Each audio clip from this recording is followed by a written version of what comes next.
Lakeland Public Television's Common Ground is brought to you by the Minnesota Arts and Cultural Heritage Fund. Common Ground is funded by the Minnesota Arts and Cultural Heritage Fund and the citizens of Minnesota.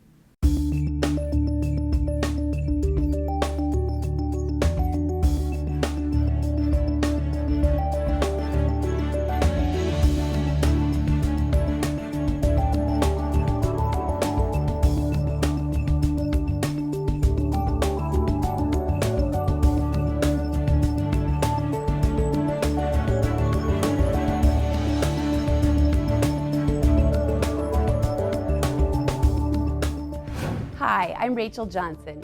Thanks for joining us on Common Ground. As you know, November is Native American Heritage Month. In this week's episode of Common Ground, we're pleased to introduce you to Mary Paula Van Wert of Park Rapids. Van Wert recently opened Bezhiigwan, a venue for local Native American artists to display and sell their creations. But first, we examine a special collection of the stunning works of late Native American painter Joe Geshick. A member of the Boys Fort Band of Chippewa, Geshick used his paints to depict and celebrate his traditional and spiritual Ojibwe heritage. Thanks to a collaboration from various private collectors, the largest showing of his paintings to ever be available to the public was on display at the Edge Center Gallery in Bigfork. Though Geshick passed away in 2009, his legacy lives on through his paintings.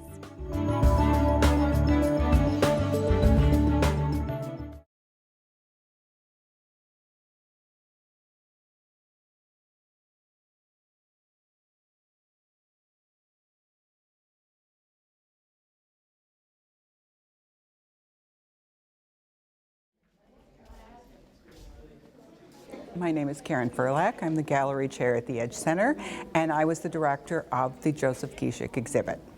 That was the biggest opening we'd ever had. We had over 400 people go through the exhibit. I really think he stands as an example of how we can change our lives. No matter what's happened to us, we are in control of our life.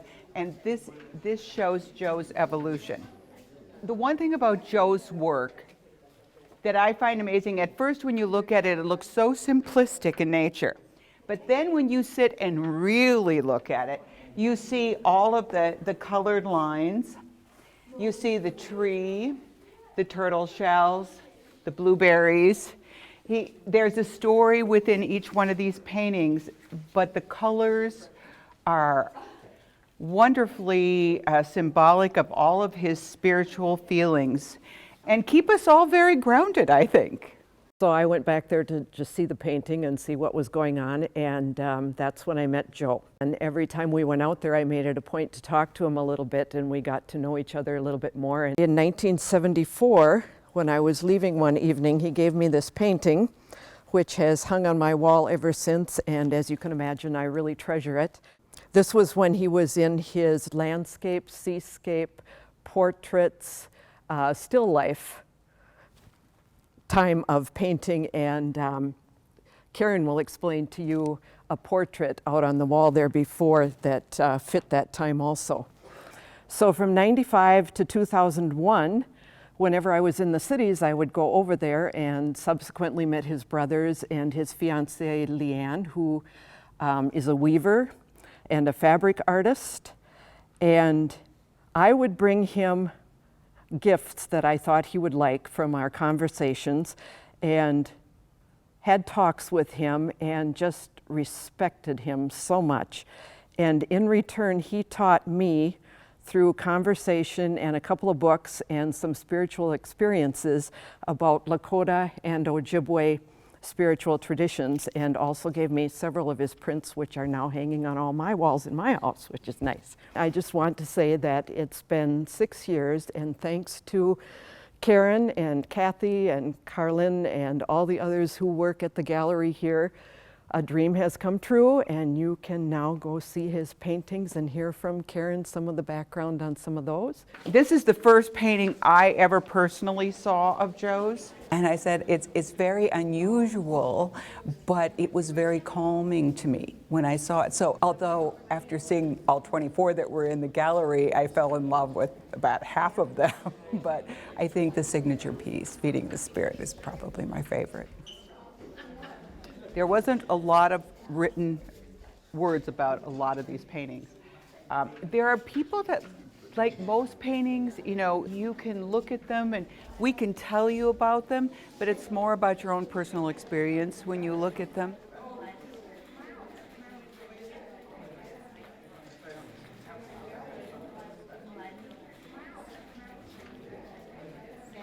Joe painted this in honor of his family and his friends, and it is a grandmother. And she is holding her arms open, and there's a lovely scene, probably from the Boundary Waters canoe area within her. And then there's the otters on each side.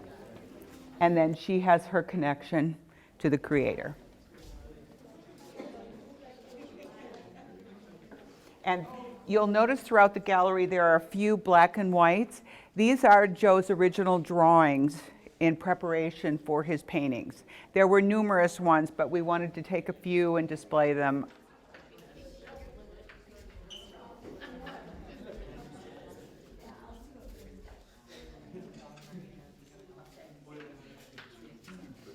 This is a self-portrait, unlike other self-portraits. Joe didn't believe in the mirror image self-portraits. He believed in a spiritual self-portrait. This painting is for sale if you would like, if any of you would like to purchase it. It's a little pricey. But I think from what you've heard about Joe, you can kind of tell he's put in his incarceration days and his awakening days. And this is, the feeding of the spirit represents the giving of tobacco. And what's really interesting, it's his connection to his Creator, of course. But here, if you'll notice, everything reflects in the water except the man. And the 3 dots represent his spirit.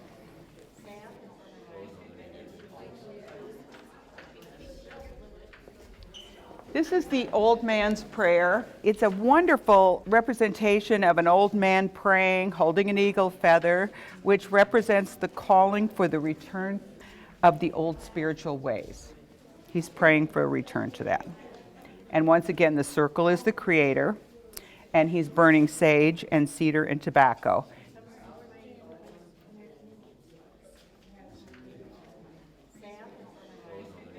You can see that the Creator is very present in all of his paintings, and he has a very intense spiritual center to everything he does.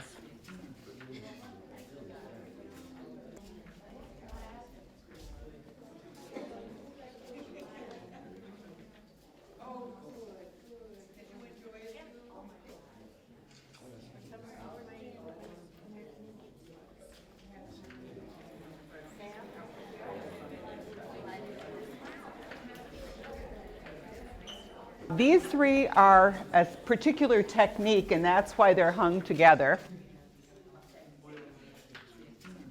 You can see the texture in the oil paint is a little bit more intense than in some of the other paintings. He worked with inmates who were about to be released, and he mentored anyone who wanted to deepen their spiritual foundation. He began his journey toward a new way of life, and now he will be remembered forever.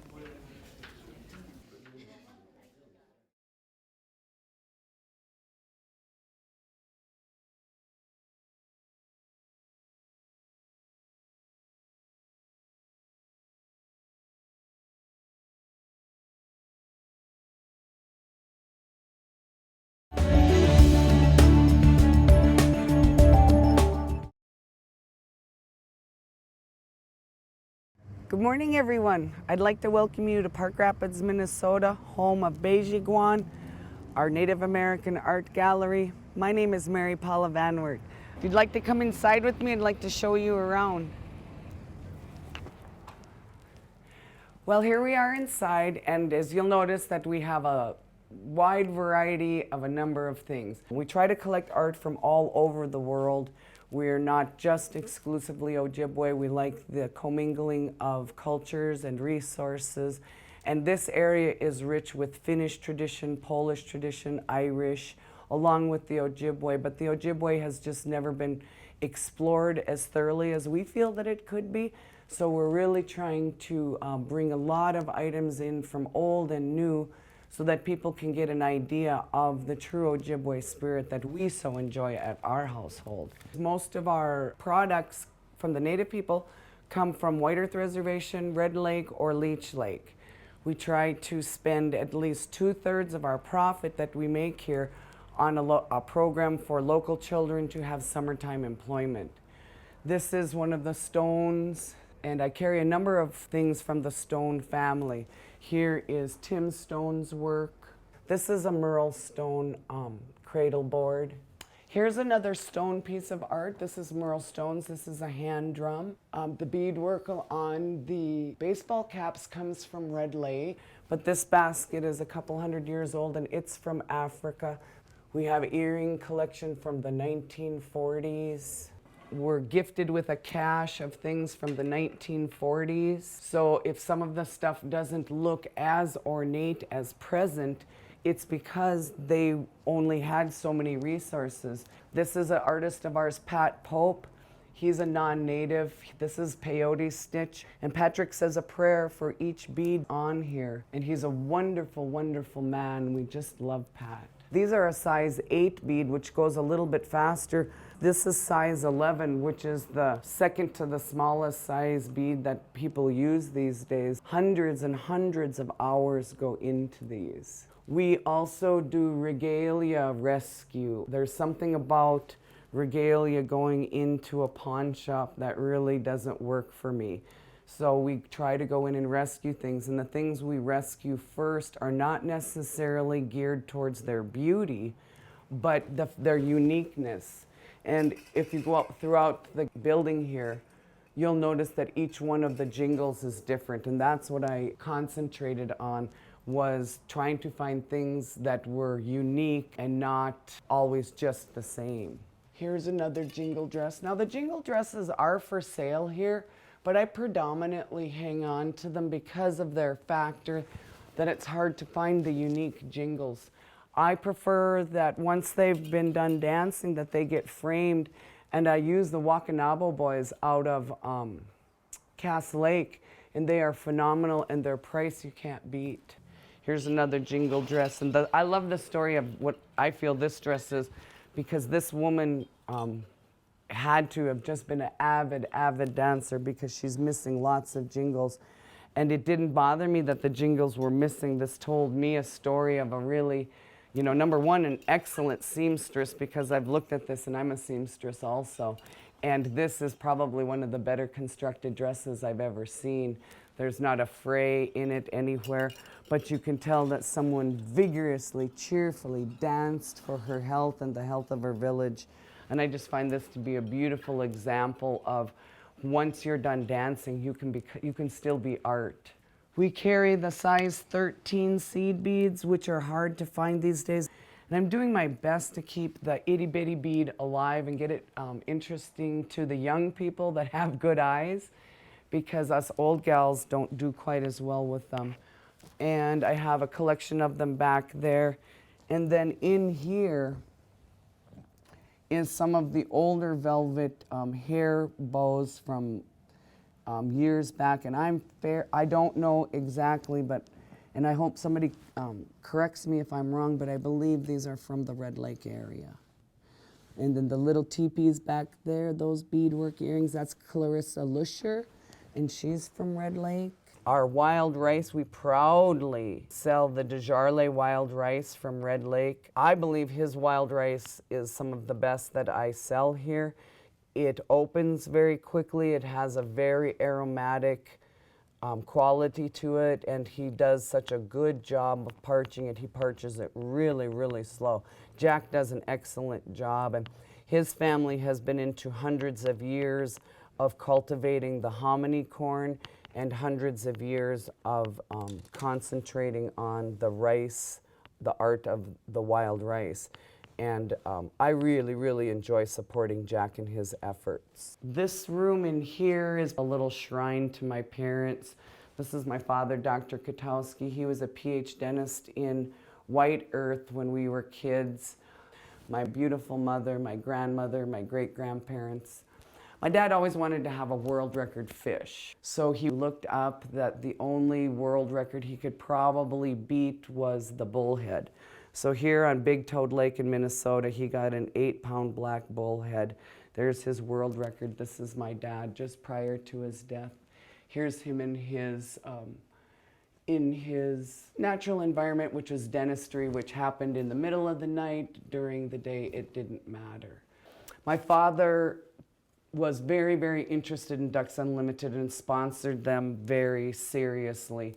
And back in the early 1970s, before women went to Ducks Unlimited, Dad said, go get a ticket. I said, Dad, girls don't go. And he said, well, no, go ahead, go get one from Jay Mondre.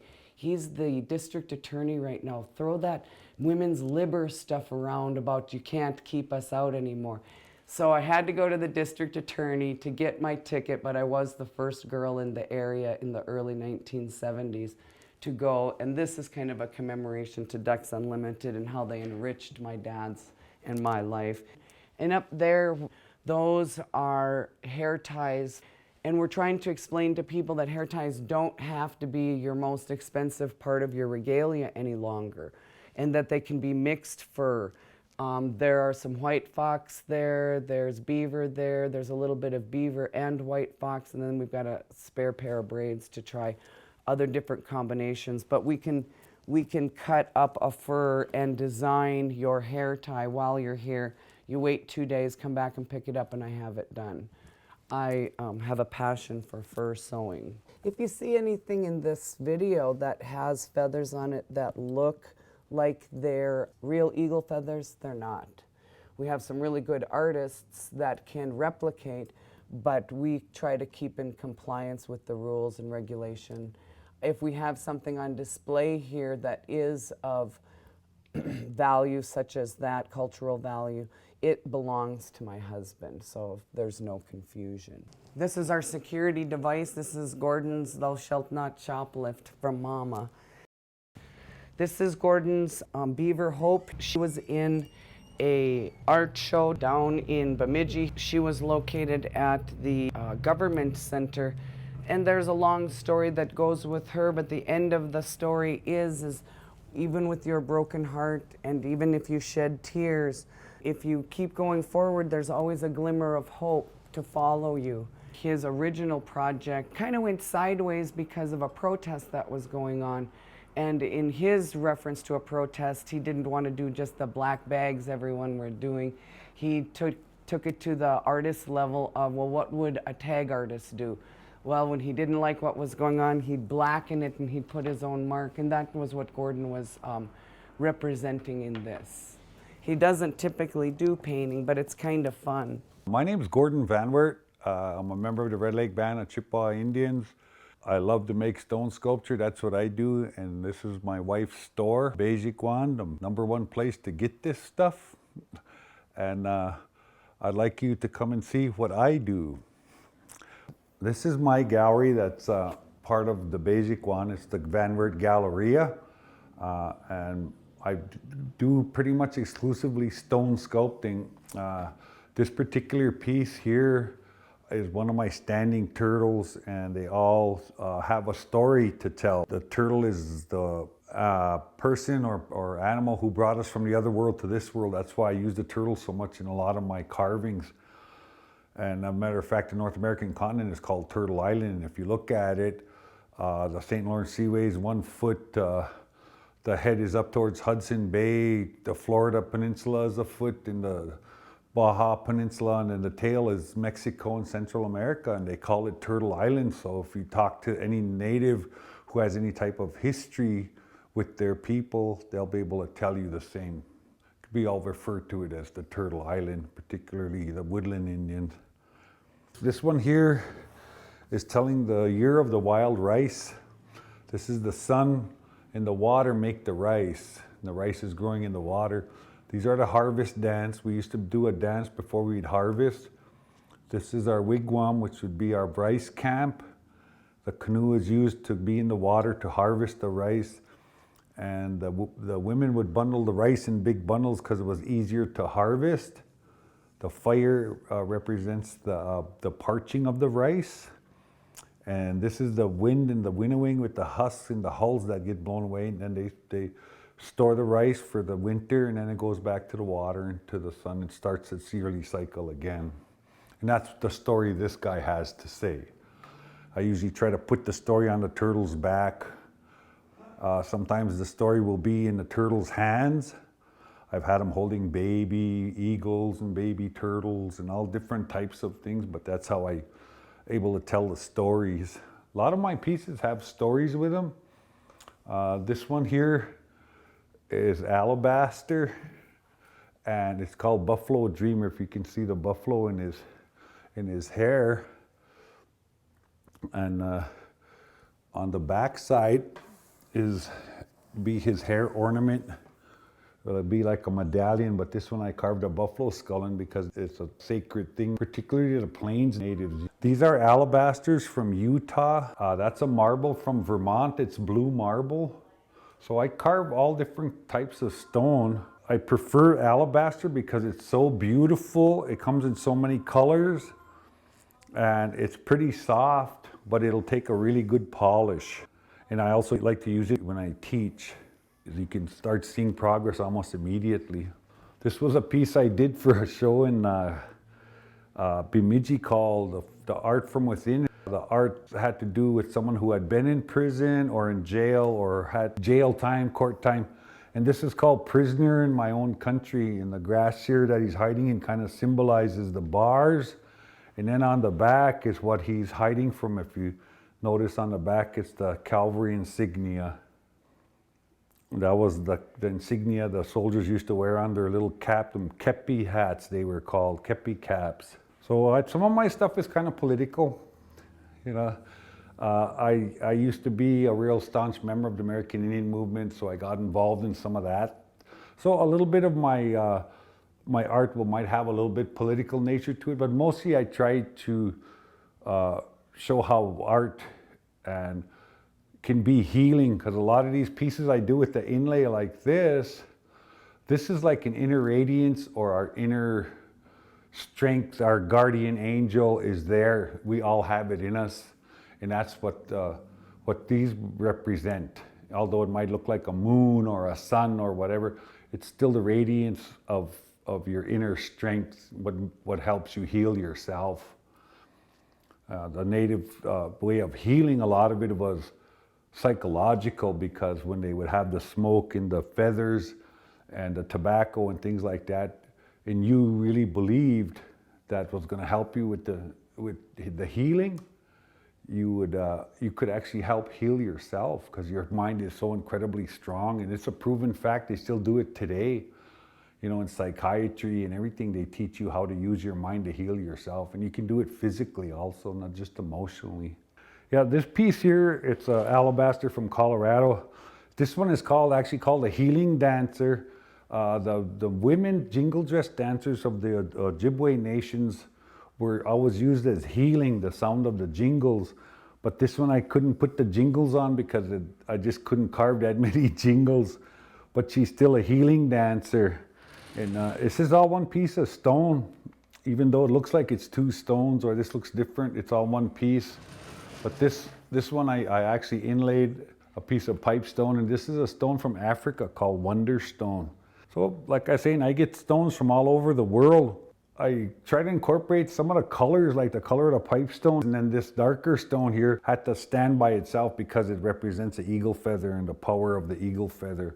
Almost every native tribe has some type of strength surrounding their eagle parts, their eagle feathers, their eagle bone whistles, and eagle claws and things like that. So that's why this had to be just a separate outstanding piece from the rest of this. That's why I use several different colored stones. And then I also like trying to put some nice movement in it. I had a art teacher, my sculpture instructor, his name was Alan Hauser. He's a very famous Mescalero Apache. He was a descendant of Geronimo. And he was my teacher, and he taught me all about a simple shape and form. So that's what a lot of this is, just these really nice lines. He would do abstract sculptures that could draw an emotion out of a person just by looking, because it was a pleasing, beautiful shape. Well, you're back here with Mary Paula Van Wert, and I'd like to thank you for coming and sharing this afternoon with me, or for some of your time. And we'd like to encourage all of the first-time artists, the seasoned artists, to keep in mind that you're no longer just craftspeople anymore. We've got a place to be fine artists, and we expect and hope to see from all of Minnesota and beyond the spirit of the Native American artist, the healing from within, the bringing together of the generations in order to keep these most valuable arts in the area alive.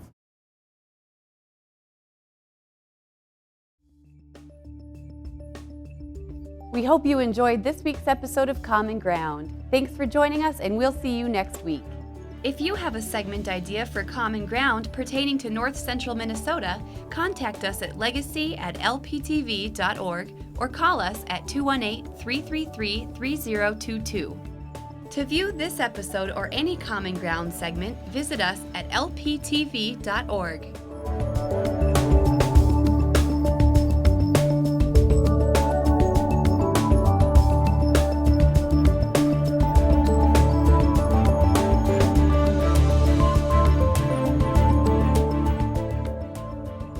Individual segments or entire episodes of Common Ground, please call 218-333-3020. Common Ground is funded by the Minnesota Arts and Cultural Heritage Fund with money from the vote of the people on November 4th, 2008. If you enjoyed this segment of Lakeland Public Television's Common Ground, consider making a contribution at lptv.org. If you have segment ideas pertaining to North Central Minnesota, contact us at legacy@lptv.org.